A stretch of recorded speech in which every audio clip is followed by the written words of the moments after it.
God has given us the timeline to the end in the scriptures. You probably haven't heard about this because most of the church is silent on this topic, but it is clear in the book of Daniel that God wants us to know the time. Daniel was fasting and praying and asking the Lord, what will become of us? And God hears his prayer and sends Gabriel with the timeline and the message. This message was so debilitating to the work of the enemy that the prince of Persia withstood Gabriel for 21 days. Michael the archangel came, helped Gabriel, and Gabriel delivered the message to Daniel.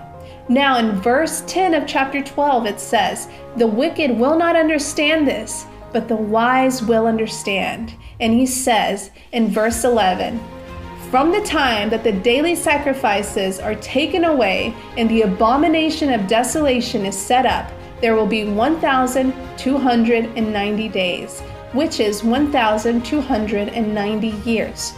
In 600 BCE, the sacrifices stopped with the destruction of the temple. Calculating 1,290 years from that and factoring in the year zero, you get 691 AD. Now, what happened in 691 AD?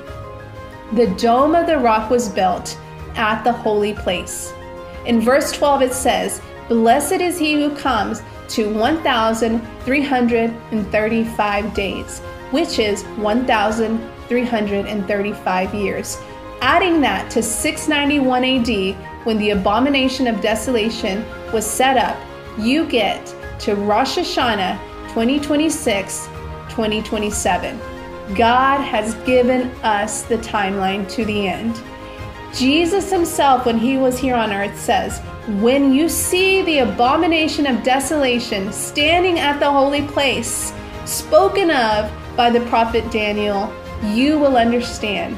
It had yet to be built in his time, but he was speaking to us and saying, when you see it, then you'll understand what you read in the book of Daniel.